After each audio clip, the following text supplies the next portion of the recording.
1941, Horse Guards Parade, Londres. Winston Churchill está observando uma parada de veículos blindados britânicos, tanques, half-tracks e carros blindados. Cada um deles foi testado, aprovado e encomendado pelo Ministério da Guerra. Mas um veículo na coluna não deveria estar ali.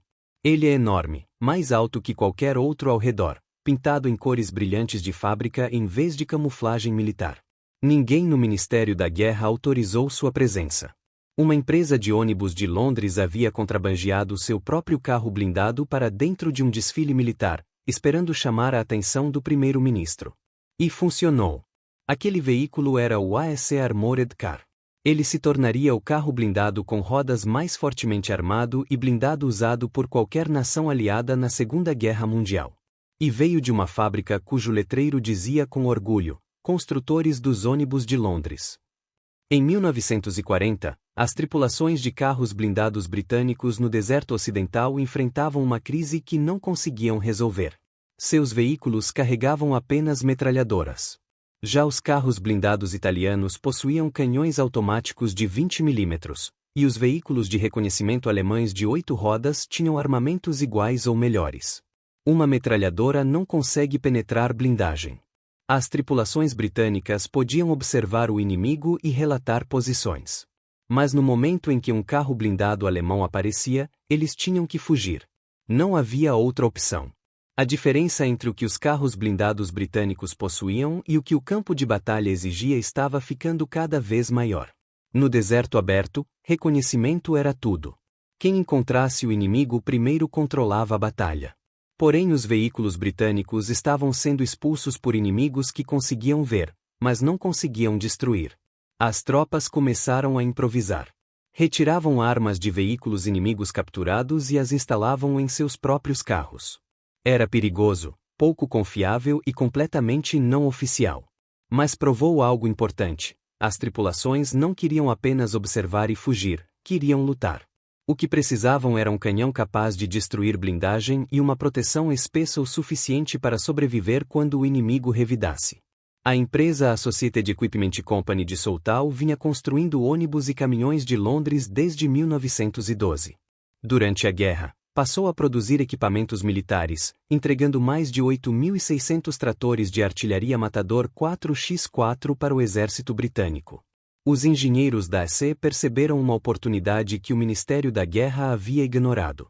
Eles pegaram o chassi do Matador, rebaixaram o quadro central, moveram o motor diesel para a parte traseira e construíram um compartimento blindado com placas inclinadas.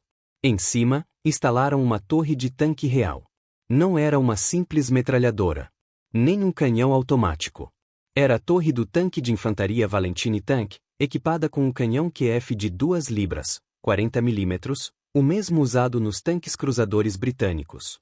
O resultado foi praticamente um tanque sobre rodas. Mais rápido e barato que um veículo de esteiras, mas com poder de fogo e blindagem suficientes para enfrentar quase qualquer coisa, exceto tanques médios. O Ministério da Guerra nunca pediu esse veículo. Era um projeto totalmente privado. Então a AEC fez algo audacioso. Colocou um protótipo pintado em cores brilhantes dentro do desfile militar oficial em Horse Guards Parade. Churchill viu. Churchill fez perguntas. Segundo registros de produção da AEC, um contrato para cerca de 122 veículos foi assinado em junho daquele ano. O AEC Mark I usava a torre do Valentine Mark II, disponível porque muitos tanques Valentine estavam sendo convertidos em veículos lançadores de pontes. Seu canhão de 2 libras podia penetrar cerca de 53 mm de blindagem a 500 jardas. O veículo carregava 58 projéteis, além de uma metralhadora coaxial. A blindagem do casco chegava a cerca de 30 mm, semelhante à de um tanque cruzador. O motor diesel AEC produzia 105 cavalos de potência, tornando-o o primeiro carro blindado britânico movido a diesel. O diesel aumentava o alcance e reduzia o risco de incêndio. A velocidade máxima era 58 km por hora, com alcance de 400 km. A tripulação era de 3 homens, motorista no casco e comandante e artilheiro na torre. Mas o canhão de 2 libras tinha um problema fatal: não possuía munição explosiva de alto poder. Ele podia perfurar blindagem, mas contra a infantaria, veículos leves e posições fortificadas era quase inútil. Para resolver isso surgiu o USC Mark II, com uma nova torre maior equipada com o canhão antitanque de 6 libras, 57 mm, o mesmo usado nos tanques Churchill Tank e Crusader Tank. A penetração subiu para cerca de 74 a 85 mm a 500 jardas, chegando a 140 mm a 1000 jardas com munição APDC. O motor também foi melhorado para 158 cavalos, aumentando a velocidade para 66 km por hora. A tripulação passou a ter 4 homens, com um carregador dedicado. O modelo final, Mark III, substituiu o canhão de 6 libras por um canhão de 75 mm, capaz de disparar projéteis explosivos muito mais eficazes contra infantaria e edifícios. No total, 629 veículos AEC foram produzidos. Em combate, o AEC entrou em ação no final de 1942 com o 8º Exército Britânico no norte da África. Mesmo em pequenos números, teve impacto tático significativo.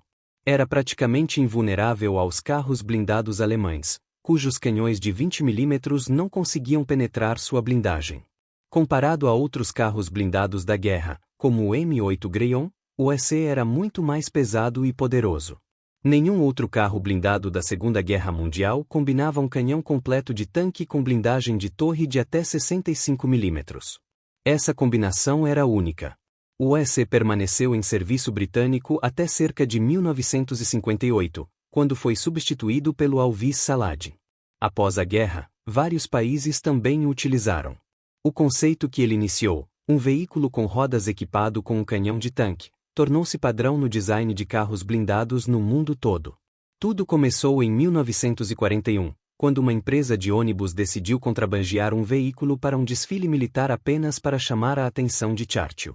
4 anos depois, seus descendentes estavam entre as primeiras unidades aliadas a entrar em Nápoles, Caen e outras cidades libertadas. Os engenheiros britânicos de uma fábrica de ônibus em Southall deram às tripulações de carros blindados algo muito melhor do que uma metralhadora e uma oração. Eles deram um canhão de tanque sobre rodas, e funcionou quando mais importava.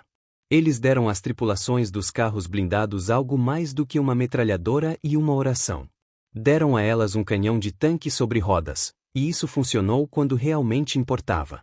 O USC Armored Car havia nascido de uma ideia usada dentro de uma fábrica que, poucos anos antes, produzia apenas ônibus para as ruas de Londres. Mesmo assim, acabou se tornando um dos veículos de reconhecimento mais poderosos de toda a guerra. Em um campo de batalha onde a mobilidade era essencial, ele oferecia algo que nenhum outro carro blindado aliado possuía: poder de fogo real de tanque combinado com velocidade e autonomia. Isso permitiu que unidades de reconhecimento britânicas deixassem de ser apenas observadoras. Agora, elas podiam enfrentar o inimigo diretamente, destruir veículos blindados e apoiar a infantaria quando necessário. Do deserto do norte da África às estradas da Itália, e depois pelas cidades e campos da Europa Ocidental, o AEC provou que um carro blindado podia ser muito mais do que um simples veículo de observação. Ele podia lutar. E tudo começou em 1941. Quando uma empresa de ônibus decidiu levar um protótipo secreto para um desfile militar em Horse Guards Parade, esperando chamar a atenção do primeiro-ministro. Chamou. E o resultado foi um dos carros blindados mais formidáveis da Segunda Guerra Mundial. E uma vez aprovado, o projeto deixou de ser apenas uma ousadia de engenheiros civis e passou a fazer parte do arsenal britânico. O veículo recebeu o nome de USC Armored Car e rapidamente começou a chegar às unidades de reconhecimento do exército. Diferente dos carros blindados leves usados até então, ele carregava algo em comum para um veículo sobre rodas: uma torre completa de tanque. Isso significava blindagem mais espessa, um canhão capaz de enfrentar veículos inimigos e uma presença no campo de batalha que poucos carros blindados da época possuíam. Quando entrou em combate no norte da África, as tripulações perceberam imediatamente a diferença. Enquanto outros veículos de reconhecimento precisavam evitar confronto direto, o AEC podia enfrentar carros blindados inimigos e até ameaçar tanques leves. Seu tamanho era impressionante. Alto, pesado e com uma silhueta difícil de esconder no deserto aberto. Mas essa mesma estrutura permitia carregar um armamento muito mais poderoso do que qualquer outro veículo de reconhecimento aliado naquele momento. Com o passar da guerra, novas versões apareceram. Motores mais fortes, torres redesenhadas e canhões ainda maiores. O Mark II trouxe um canhão de 6 libras, a mesma arma usada em tanques britânicos para combater blindados alemães. Já o Mark III recebeu um canhão de 75 mm, capaz de disparar munição explosiva muito mais eficaz contra infantaria, posições fortificadas e edifícios. Isso transformou completamente a função do veículo. Agora, os regimentos de reconhecimento britânicos não apenas observavam o inimigo. Eles podiam abrir caminho, destruir obstáculos e apoiar ataques. Durante a campanha na Itália, o AEC demonstrou novamente seu valor. Nas estradas estreitas e vilarejos cercados por muros de pedra, sua potência de fogo frequentemente fazia a diferença entre avançar ou ficar preso sob fogo inimigo. E quando chegou o dia D, em 6 de junho de 1944, veículos desse tipo já faziam parte das forças que avançariam pela Europa Ocidental. De Normandia à Bélgica, passando pela Holanda, os carros blindados britânicos continuaram avançando à frente das colunas aliadas, explorando estradas, encontrando o inimigo primeiro, quando necessário, lutando. No final da guerra, mais de 600 S-Armored Cars haviam sido construídos. Eles não eram os mais rápidos, nem os mais discretos. Mas tinham algo que nenhum outro carro blindado da Segunda Guerra Mundial possuía na mesma combinação.